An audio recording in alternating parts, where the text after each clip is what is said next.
اور یہ جو میں نے کہا نا یہ سلسلہ صحابہ سے چلتا ہوا آ رہا ہے، یہ جذبات کا یہ سلسلہ قیامت تک نہیں رک سکتا۔ میں جو آپ کو بتا رہا تھا نا 80,000 نوجوانوں کو اس نے اکٹھا کر لیا۔ حضرت صدیق اکبر رضی اللہ تعالی عنہ، آپ نے حضرت خالد بن ولید رضی اللہ تعالی عنہ کی قیادت کے اندر 10,000 جانے جانا جناب محمد مصطفیٰ کے غلاموں کو تیار کیا۔ کتنے؟ 10۔ ادھر کتنے ہیں؟ 80,000۔ ادھر کتنے ہیں؟ 10,000۔ یمامہ کے مقام کے اوپر جب جنگ شروع ہوئی، اگرچہ 10 تھے لیکن حضور کا کلمہ پڑھنے والے تھے، گاجر مولی کی طرح کاٹا۔ اور آپ کو پتا ہے کتنی بڑی قربانی دی؟ 700 حفاظ کرام شہید ہوئے۔ صحابہ میں سے کتنے؟ 700 حفاظ کرام شہید ہوئے۔ اور پھر انہوں نے جب یہ دیکھا کہ یہ تو ہمیں گاجر مولی کی طرح کاٹ رہے ہیں تو ہماری شکست تو یقینی ہو جائے گی۔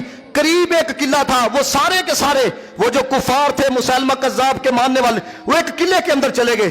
اب وہ جو سوراخ تھے بڑے بڑے وہاں سے کاروائیاں کرتے تھے اور مسلمان باہر سے کاروائی کرتے تھے، اندر تیر کوئی نہیں جاتا تھا۔ اب دیکھو جذبات کسے کہا جاتا ہے، عشق کسے کہا جاتا ہے۔ اب صحابہ نے دیکھا وہ ہم پہ کاروائیاں کر رہے ہیں، ہمارے ساتھی شہید ہو رہے ہیں، زخمی ہو رہے ہیں، ہم کاروائی کرتے ہیں، تیر دیوار پہ جا کے لگتا ہے، انہیں کوئی نقصان نہیں پہنچ رہا۔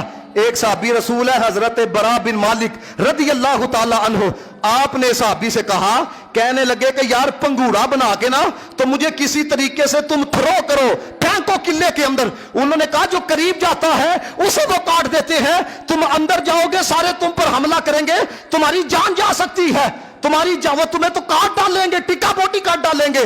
اب سنو ذرا حضرت برا بن مالک نے کیا کہا، کہنے لگے تم موت کی بات کرتے ہو، تم کہتے ہو وہ مار ڈالیں گے، کہنے لگے خدا کی قسم مجھے موت نہیں آ سکتی، یہ پیار دے، خدا کی قسم مجھے موت نہیں آ سکتی۔ انہوں نے کہا یہ آپ کیوں کہہ رہے ہیں کہ موت نہیں آ سکتی؟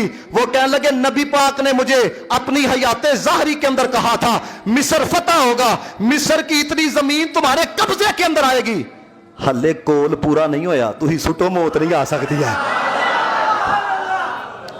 یہ ہے جذبات۔ دیکھ نہیں پتا بندے کو پتا ہو اگلے 25 ہے تو بھائی ذہن کیا کہتا ہے، عقل کہتی ہے دوسری گلی سے واپس ہو جاؤ۔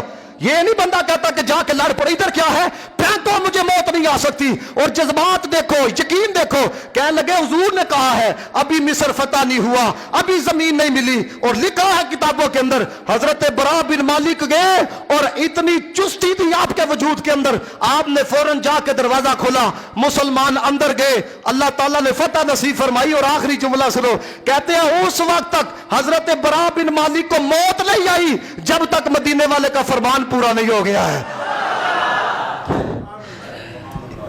مجھے بتاؤ یار، صحابہ کرام سے بڑھ کے بھی کوئی عقل والا ہو سکتا ہے؟